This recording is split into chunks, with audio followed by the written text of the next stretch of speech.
हाँ, now we shall discuss about the formation of solid, है ना। अब देखो, चाहे वेदर इट इज इंसुलेटर और कंडक्टर और सेमीकंडक्टर, एक्चुअली वो सब हैं क्या, सॉलिड, है ना। तो फॉर्मेशन ऑफ सॉलिड के बारे में हम पढ़ेंगे, formation of energy bands in solid, formation of energy bands in solid। इसको समझना बहुत जरूरी है। ये जिससे समझ में आ गया उसके लिए सेमीकंडक्टर में कोई दिक्कत ही नहीं है। अब आप जानते हैं कि चाहे आपका कंडक्टर हो, चाहे सेमीकंडक्टर हो, कुछ लिक्विड स्टेट में भी होंगे, हम उनकी बात नहीं कर रहे हैं, सॉलिड स्टेट में होंगे।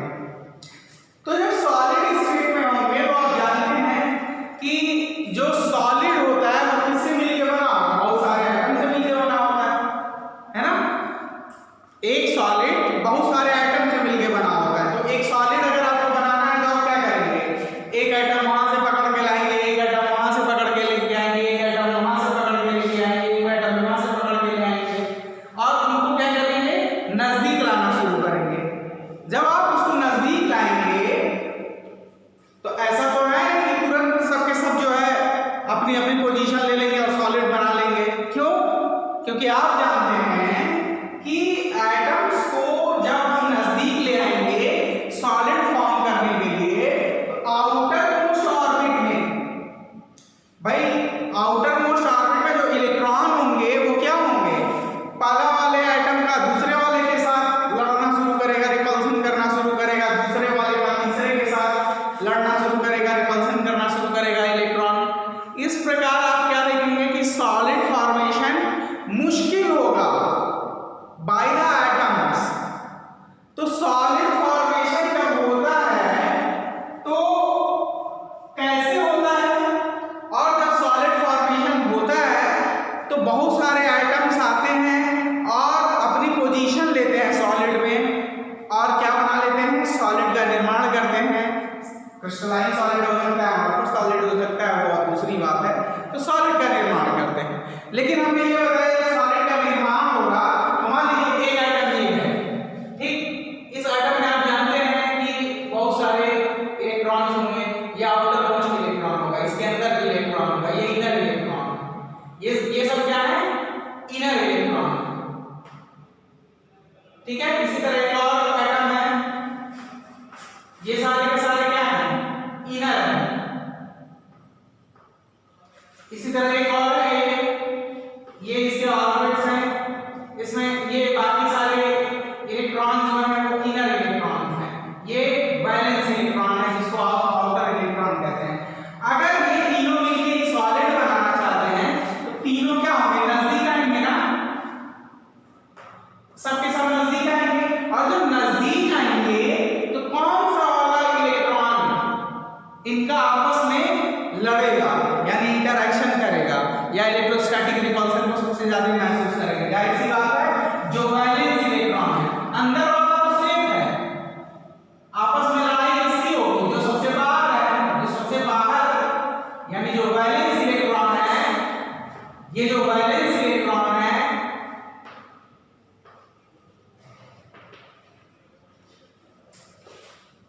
will undergo maximum interaction with other atoms, ठीक है, while formation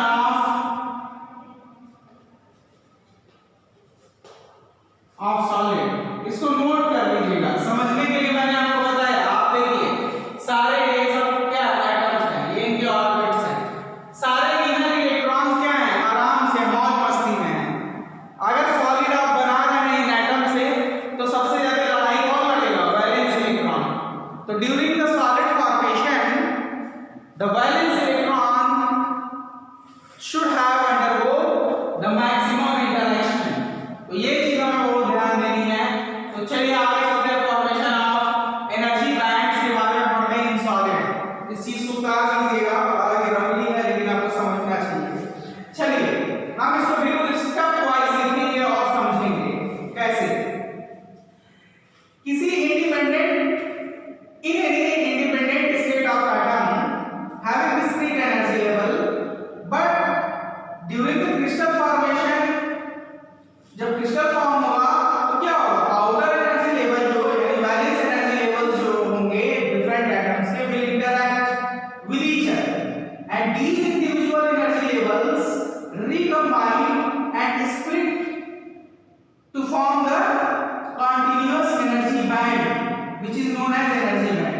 मतलब पहली चीज हमको जाननी है, पहला पॉइंट वो ये कि इन द फॉर्मेशन ऑफ, देखो ये लंबा लेक्चर होगा लेकिन इसको बहुत प्यार से समझने की कोशिश करिएगा। इन द फॉर्मेशन ऑफ, यही समझने वाली चीज है, इसी को समझने वाला हीरो है, बाकी तो रट्टू है। In the formation of solid क्या होगा,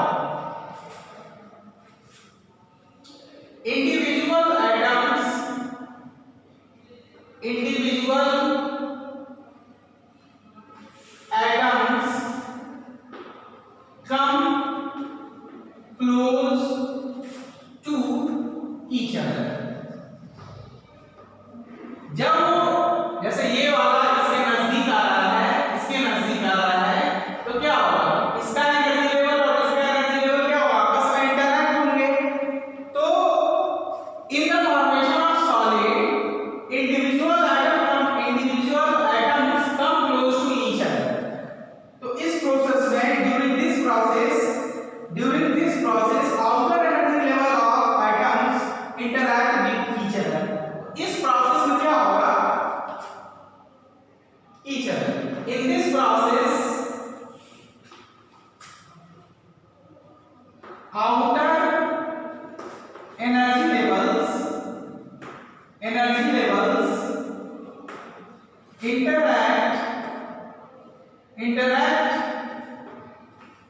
with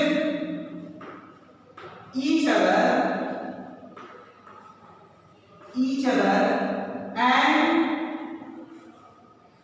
split, interact with each other and forms। अब देखो ये इंडिविजुअल एनर्जी लेवल था, इस एटम का इंडिविजुअल एनर्जी लेवल ये था, इस वाले का ये और ये था, बट वंस दे आर इंटरमिक्स्ड, जब नजदीक आएंगे क्रिस्टल बनाने के लिए तो इंटरमिक्स हो जाएंगे, है ना। तो these outer energy levels interact with each other. ये आउटर एनर्जी लेवल ये वाला और ये वाला, ये इसका आउटर है और ये इसका आउटर है, ये दोनों इंटरमिक्स हो जाएंगे। तीन होंगे तो तीनों के इंटरमिक्स हो जाएंगे। चार एटम से मिलकर सॉलिड बना हो तो चारों के आउटर मोस्ट ऑर्बिट्स क्या होंगे, इंटरमिक्स हो जाएंगे and forms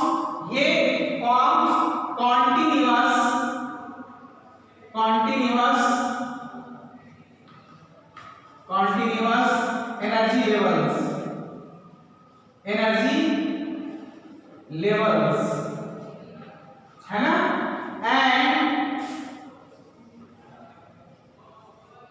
and band of such energy levels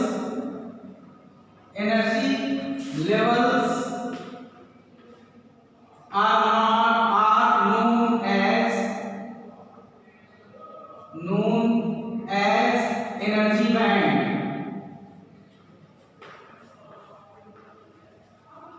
ठीक है, तो होगा क्या, जैसे ये वाला इसके साथ इंटरैक्ट करेगा, इसी तरह यहाँ पे है एक इसका आउटर मोस्ट वाला इंटरैक्ट करेगा।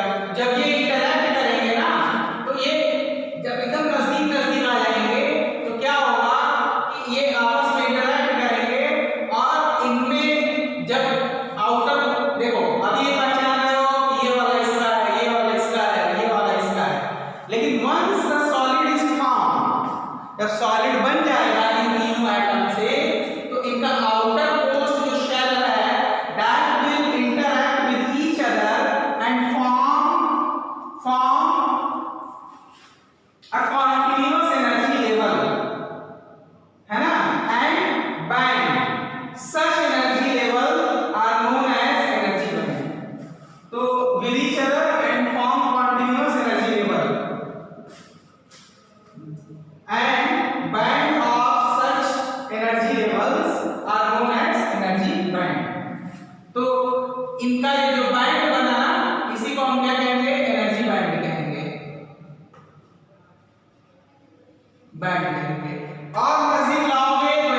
Find energy levels are known as energy band.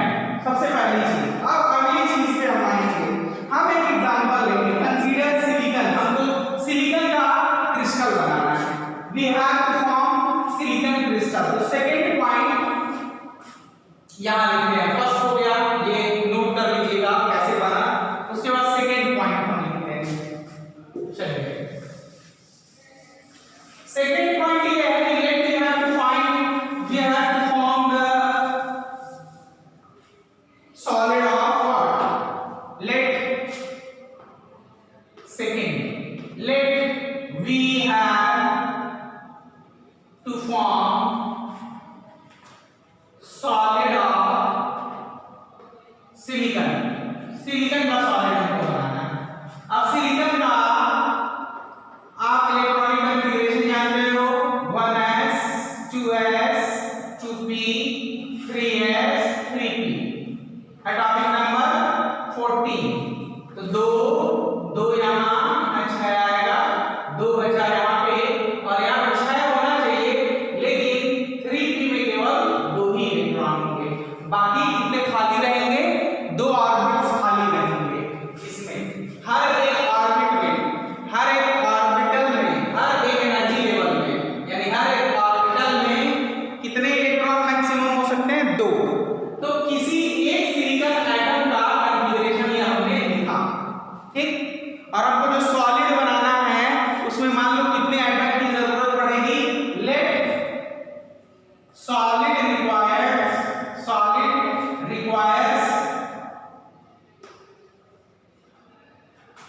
n atoms. तो सॉलिड जो हम बनाएंगे ना सिलिकॉन के, उसमें कितने एटम रखने हैं? हमको n एटम रखने हैं। तो अब देखो, अब हम एनर्जी लेवल डायग्राम बनाएंगे और आपको समझाएंगे। देखो ये 1s और 2s ये क्या है? एनर्जी लेवल है, यानी शेल है। तो 1 और 2 सेल क्या होता है? अंदर होता है। आउटर मोस्ट सेल कौन है? ये, यानी 3s और 3p ही क्या करेंगे? बैंड फॉर्मेशन में हिस्सा लेंगे। तो हम ये लिखेंगे only outer shell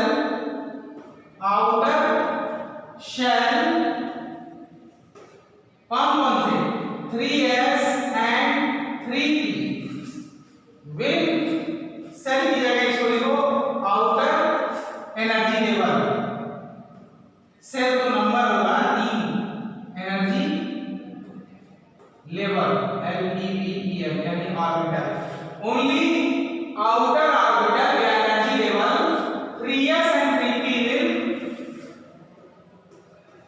take part in band formation। Solid formation में तो सारे के सारे पार्ट लेंगे, लेकिन बैंड फॉर्मेशन में कौन सा पार्ट लेवल का लेगा? केवल outer energy levels take part in band formation, ठीक है। बाकी नहीं लेंगे क्योंकि बाकी क्या है? बाकी जो है एटम के साथ बहुत स्ट्रांगली अट्रैक्ट है, क्योंकि ये बिल्कुल एटम के पास होंगे, न्यूक्लियस के पास होंगे, तो न्यूक्लियस का पॉजिटिव चार्ज इसको अट्रैक्ट किया होगा। और ये क्या है? फ्री है। तो ये क्या कर सकते हैं? बाकी फ्री 3s 3p के साथ इंटरैक्ट करके क्या बना सकते हैं? एनर्जी बैंड बना सकते हैं। तो पहला आपको अपने लिख लिया था। Now this is the second point. Now third. अब इससे पहले, यहां पहुंचने से पहले हम आपको क्या बताएंगे? हम आपको बना के दिखाएंगे, एक ग्राफ बना के दिखाएंगे, जिसमें आपको हम दिखाएंगे कि कैसे जो है energy versus inter atomic space. Graph किसके लिए? इसको मिला देते हैं। इसी ग्राफ में ये सब पॉइंट्स हैं। Graph between inter atomic distance and energy. किसके लिए? ग्राफ ड्रॉ करेंगे। तो आप देखोगे ये ग्राफ बहुत शानदार है और बहुत इंपॉर्टेंट भी है। तो यहाँ हम एक्स एक्सिस पे क्या इंटर एटॉमिक स्पेसिंग यहाँ पे हम ड्रॉ करेंगे इंटर एटॉमिक डिस्टेंस, मतलब डिस्टेंस एटम्स के बीच में जो दूरी होगी इसको हम r से रिप्रेजेंट कर ले रहे हैं और इसके हम रिप्रेजेंट करेंगे एनर्जी को। ठीक है, चलो अब हम क्या करेंगे, इसको डिफरेंट पार्ट्स में डिवाइड करेंगे। तो ये देखो ये डिस्टेंस जो है इसका नाम हम रखेंगे a, this is b, this is c और ये जो है d है, d बहुत दूर है। ठीक है, अब आगे जब हम देखेंगे तो हम ये ग्राफ किसके लिए ड्रॉ कर रहे हैं, फॉर सिलिकॉन के लिए। सिलिकॉन में ये और ये क्या है, these are the inner shell.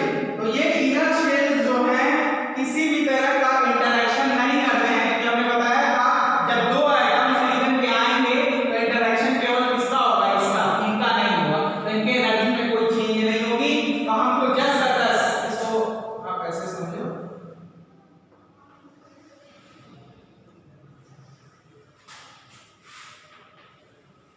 ठीक। तो इसमें हम दिखाएंगे कि 1s जो है, अच्छा 1s ये दिस इज ऑल 1s। ठीक, 1s के बाद थोड़ी सी एनर्जी बढ़ेगी, ये कौन है 2s, 1s 2s और 2s के बाद 2p, 2p भी इनर एटम है।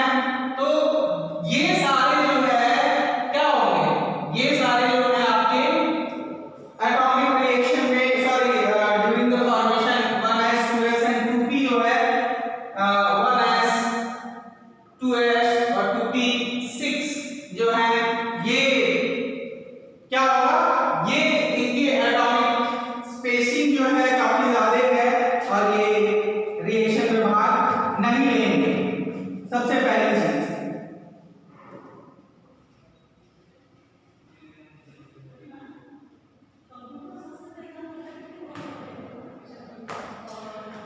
अब आगे जो है इसमें हम ये देखेंगे कि एक्चुअली जो बैंड फॉर्मेशन होगा उसमें कौन भाग लेगा। हमने आपसे बताया था n आइटम्स हैं आपके पास, n आइटम्स में ऐसे n 3s और 3p ऑर्बिट्स होंगे, ऑर्बिटल्स होंगे, एनर्जी लेवल होंगे और यही जो है बैंड फॉर्मेशन में पार्टिसिपेशन करेंगे, ये इनर वाले नहीं करेंगे। तो थर्ड केस में अब आप ये देखो, जब हमारा डिस्टेंस r, व्हेन जो इंटर एटॉमिक स्पेस जो r है वो क्या हो, r जो हो वो ग्रेटर देन a हो, जो r है वो क्या है, r is less than c, but sorry r is less than a but greater than c से थोड़ा ज्यादा है। थर्ड कंडीशन, तो थर्ड कंडीशन जो है, या आप दूसरा पॉइंट भी इसको कह लो कि जब c जो है is much greater than a, c यानी ये पॉइंट जो है क्या है, a से बहुत ज्यादा है, when c is r is equal to c, हम r is equal to c ले रहे हैं और c is much greater than a, c क्या है, a से बहुत दूर है, r जो है इंटर एटॉमिक स्पेस जो है वो क्या है, बहुत ज्यादा है अभी इसमें एटम्स के बीच में, है ना। उस कंडीशन में क्या होगा, उस कंडीशन में, इन दैट कंडीशन में r is equal to c and c is much greater than a, साथ ही साथ ये भी c जो है ये d से छोटा है एंड c देख ही रहे हो कि क्या है, c is less than d। उस कंडीशन में क्या होगा कि जो आपके आउटर जो एनर्जी लेवल्स है, तो एक आउटर एनर्जी लेवल आपका क्या है, एक आउटर एनर्जी लेवल है आपका, और ऊपर ले लेते हैं, एक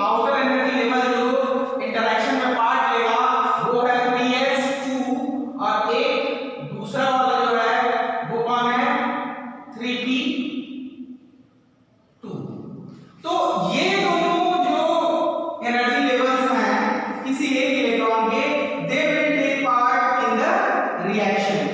ठीक है, तो इस जब ये कंडीशन होगी तो interatomic distance valence electron of s and p will interact. Now the gap between level 3 and 3s and 3n level of p, इनके बीच की डिस्टेंस क्या होगी, घटेगी, और घटने के साथ क्या होगा कि lot of energy levels will form। ठीक है ना, very close lot of। अब यहां क्या होगा कि जब ये यहां c क्या है, हमको कहां पहुंचना है, c पे, r कहां रखना है, c इज इक्वल टू यहां इस जगह पे आप देखोगे कि at c जो है, at c के बाद थोड़ा सा बाद ये जो एनर्जी लेवल्स हैं ये आपस में क्या हो गए, मिल गए। ठीक है, तो इस कंडीशन में आप लिखोगे कि देखो ये जो सॉलिड बना है कितने एटम से मिलके बना है, n एटम से मिलके बना है। ये सॉलिड जो बना है कितने एटम से मिलके बना है, n एटम से मिलके बना है। तो n एटम से मिलके बना है, तो उस n एटम में कितने s ऑर्बिट होंगे, n s ऑर्बिट होंगे, है ना। Now n s energy level, orbital की जगह हम एनर्जी लेवल लिखेंगे, energy level N S, S energy level and और कितने P energy levels, N S energy levels and 3 N, क्योंकि s में कितने ऑर्बिट होते हैं, केवल एक, जबकि p में कितने होते हैं, 3, and 3 and p energy levels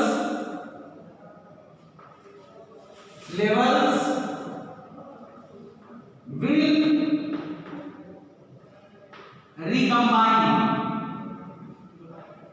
recombine and form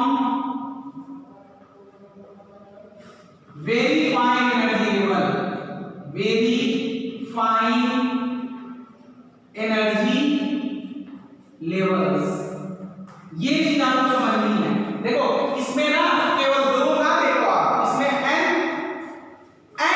atoms हैं, तो n एटम्स के ऐसे ns खूब सारे, और p के ऐसे खूब सारे 3p। हर एक एटम में कितना 3p होगा, कितना 3p होगा, 3। तो n एटम में कितने 3p एनर्जी लेवल होंगे, 3n, और कितना s ऑर्बिट होगा, 1s। तो ये सारे यहां टोटल ये फाइन एनर्जी लेवल जो आप देख रहे हैं ना, ये सब क्या है, एक एनर्जी लेवल है ना। इसमें से आप पहचान नहीं पाएंगे कौन सा वाला 3 का 3p है और कौन सा 3s है, सबके साथ रिकम्बाइन हो गए, और ये रिकॉम्बिनेशन से अब टोटल एनर्जी लेवल हमारे पास कितना बचेगा, टोटल एनर्जी लेवल कितना बचेगा, n एनर्जी लेवल किसके था, s का, और 3n एनर्जी लेवल किसका था, p का। लेकिन अब जब हमने स्पेसिंग घटाई और c के बराबर कर दी, तो क्या पाया कि आगे चल के ये एनर्जी लेवल जो है आपस में रिकम्बाइन कर जा रहे हैं, है ना, एंड फॉर्म कर रहे हैं वेरी फाइन एनर्जी लेवल्स, है ना, फाइन एनर्जी लेवल्स, और ये एनर्जी बैंड बना रहे हैं। समझ में आ रहा है कि नहीं, and forms energy band, and forms energy band. तो पहली चीज ये आपको समझनी है, एंड फॉर्म्स एनर्जी, ये बैंड इस इसको नीचे लिखते हैं, एनर्जी बैंड। समझ में आया कि नहीं, यही चीज आपको समझनी है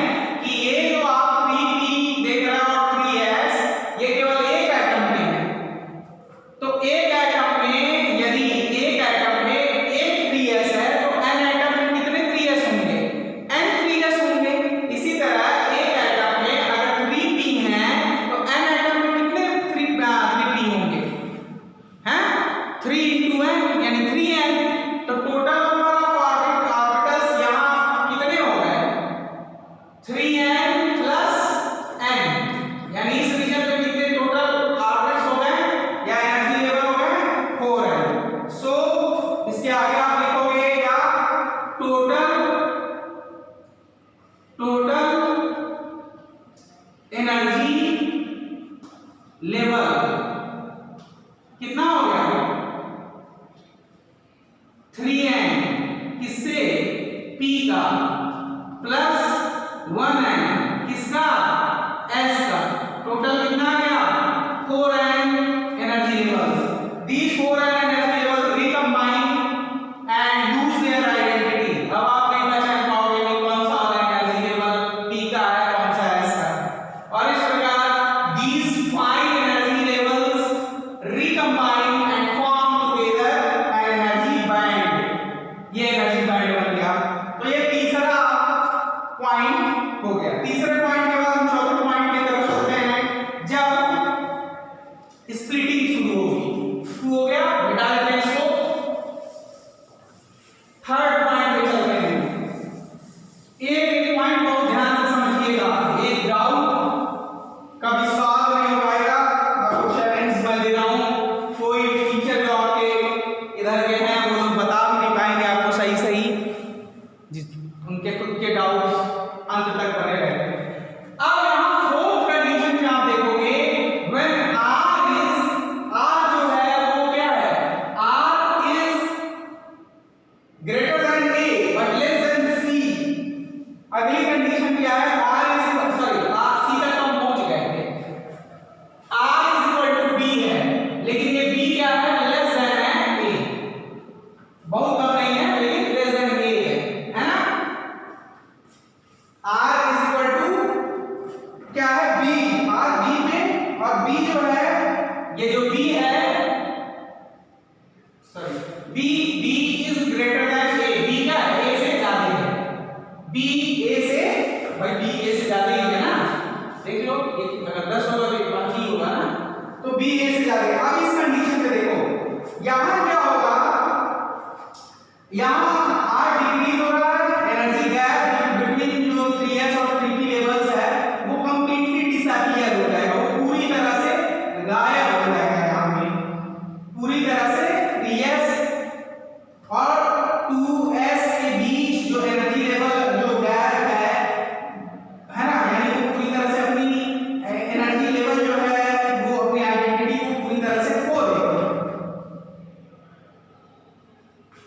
और 3s and 2s दो भागों में बढ़ जाएंगे।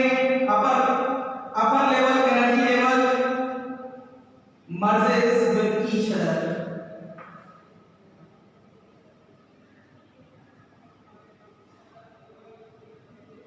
तो यहां पे चौथे वाले में इस कंडीशन में क्या होगा, इस कंडीशन में ये होगा कि the energy gap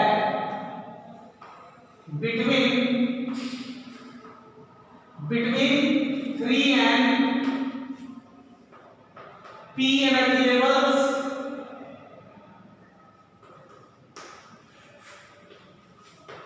and 1 and S energy level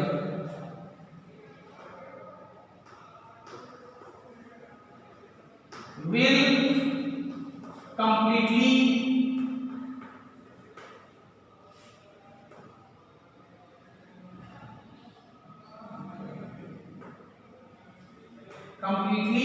loss, पूरी तरह से लॉस हो जाएगा। एंड इसके बाद यानी जहां बी पे आप देखोगे कि जो भी एनर्जी है वो पूरी तरह से लॉस हो जाएगा और आपको क्या मिलेगा, आप देखोगे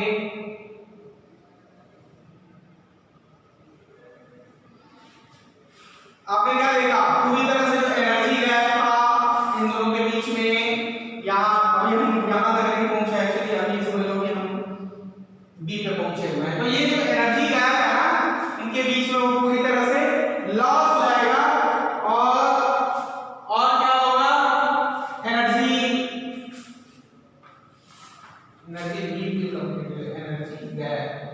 गैप विल कंप्लीटली लॉस। इस रीजन में जो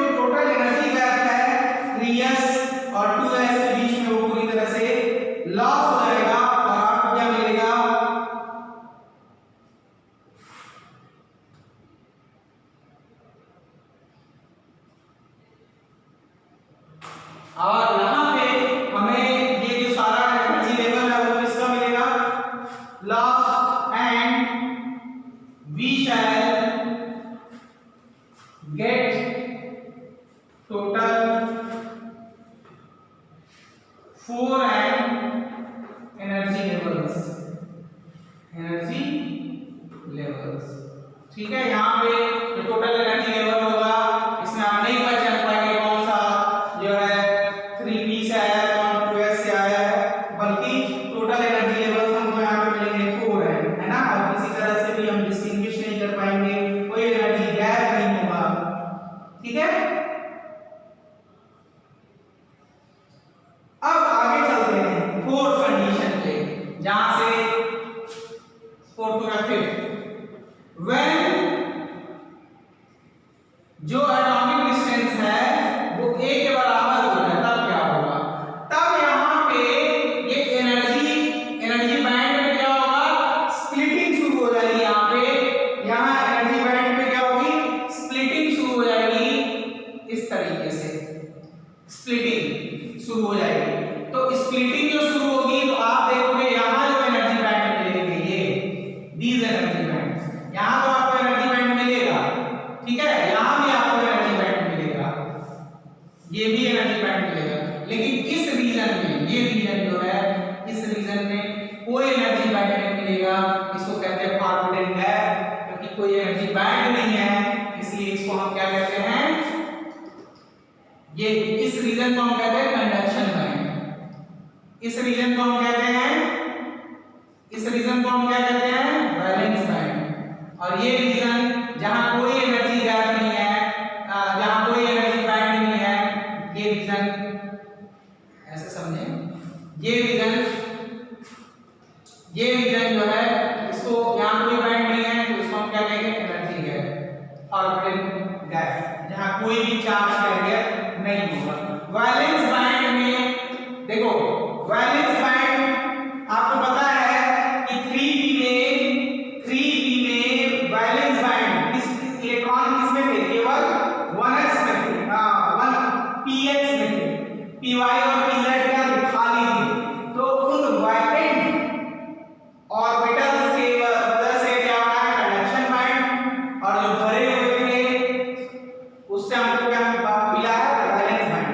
ठीक है, तो 3s के भरे और 2p के भरे हुए एनर्जी लेवल से हमको यानी 4n में से 2n जो है वैलेंस बैंड में डिवाइड हो जाएगा और 2n कंडक्शन बैंड में इक्वली डिवाइड हो जाएगा। तो when eight r is equal to a, what will happen, 2n energy level. ठीक है, इसमें क्या होगा, 2n energy level completely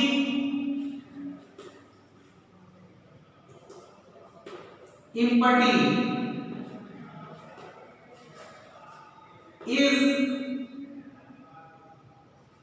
known as, जो empty है पूरी तरह से, इसको हम क्या कहेंगे, कंडक्शन बैंड। और इसको क्या कहेंगे, इसमें जो है इलेक्ट्रॉन्स और होल्स भी होंगे, होल्स और इलेक्ट्रॉन भी समझेंगे, इसको कहेंगे वैलेंस बैंड। तो 2n एनर्जी लेवल which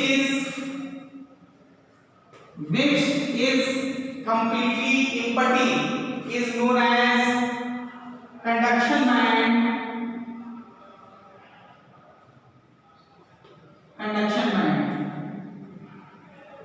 यानी आधा 4n एनर्जी लेवल से कंबाइन करके बने थे, उनमें से आधा जो हो गया वो कंडक्शन बैंड में चेंज हो गया, इसमें कोई भी इलेक्ट्रॉन नहीं होगा, and rest 2n energy level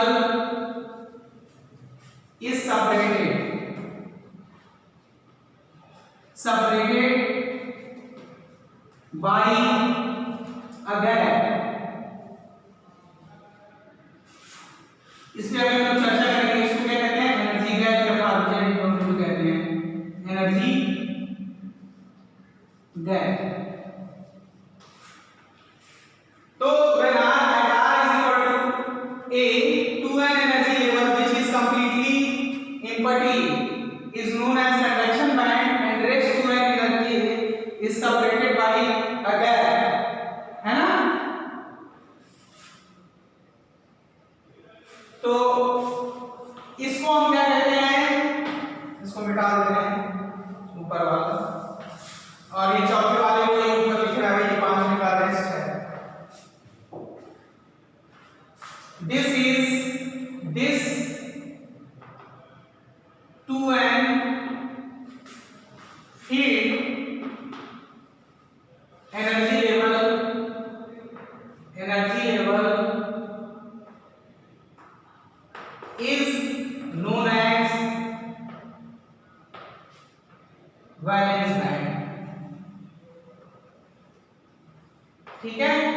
ये हो गया।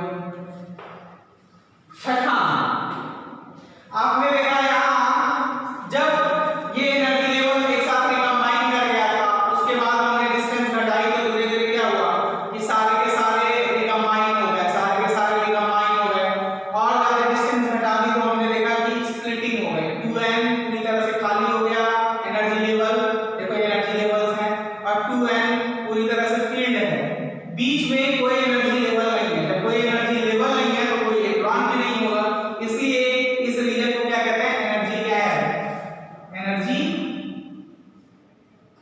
गैप। तो लिखिए स्पेस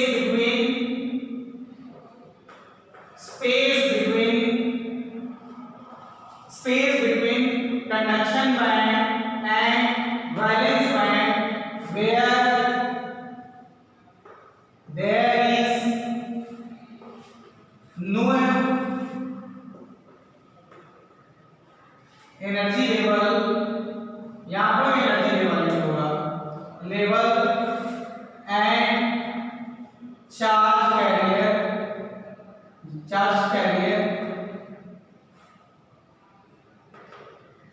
is known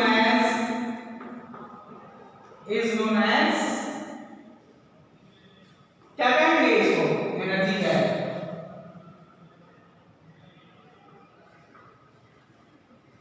ठीक है, अब ये एनर्जी गैप में डिसाइड करता है आपके कि कौन कंडक्टर होगा, कौन इंसुलेटर होगा और कौन जो है सेमी कंडक्टर होगा। तो देखिए फिर से मैं बता रहा हूं, हमने एग्जांपल लिया सॉलिड होना है। सॉलिड में आप जानते हैं कि इनर जो एनर्जी लेवल्स होते हैं वो इंटरैक्ट नहीं करते हैं, क्योंकि सॉलिड बनाने में जो एटम टकरा के इकट्ठे होंगे उसमें केवल बाहर वाले इलेक्ट्रॉन्स ही इंटरैक्ट होंगे। तो बाहर वाले ऑर्बिट्स यहाँ देखिए हमने सिलिकॉन का लिया है, जिसमें सॉलिड जो बना है उसमें n एटम्स हैं।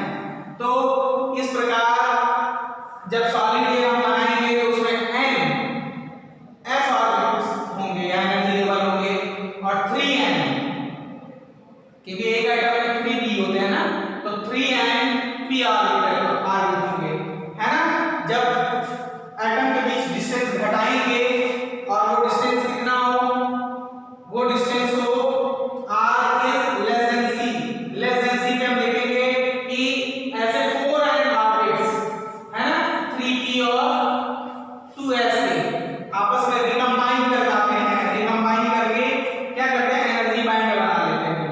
फिर दूसरे कंडीशन में हम देखते हैं कि जब r is equal to क्या होता है, b होता है, r is equal to b होता है but less than c होता है, तो वहां हम क्या देखते हैं, अब इसको छुपा दीजिए, at that point we see that कि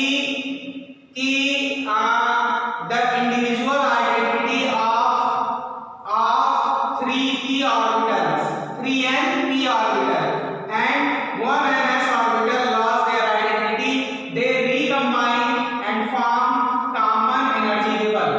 इस रीजन में आपको, इस रीजन में इसको जब आप हटाएंगे तो ये सब क्या होंगे, कॉमन एनर्जी लेवल होंगे। बट व्हेन डिस्टेंस r, जब r is equal to a हो जाता है तो हम क्या देखते हैं, there is a split in the energy level, है ना, there will be split in the energy level in 2n energy level, in separate 2n energy level which is completely empty is known as conduction band, whereas the other separate 2n energy level which is completely filled with valence electron and hole is known as valence band, and conduction band and valence band के बीच क्या होगा, there will be no energy level। देखो यहाँ कोई energy level नहीं है इस जगह पे, so it is known as forbidden gap। इसको हम क्या कहते हैं, forbidden gap भी कहते हैं, forbidden गैप। forbidden का मतलब जहां कुछ ना पाया जाता हो, या कोई इलेक्ट्रॉन आपको नहीं मिलेगा, या इसको एनर्जी गैप भी कहते हैं because it is completely depleted of any charge carrier। तो ये हमने सॉलिड बनाने का तरीका खोज निकाला। ये सॉलिड कुछ भी हो सकता है, क्या क्या हो सकता है, ये आपका इंसुलेटर हो सकता है, कंडक्टर हो सकता है, सेमी कंडक्टर हो सकता है। तो इस चीज को आप बिल्कुल ध्यान में रख के चलिएगा। देखिए इस पे मैंने बहुत ज्यादा समय खर्चा इसलिए किया है कि आप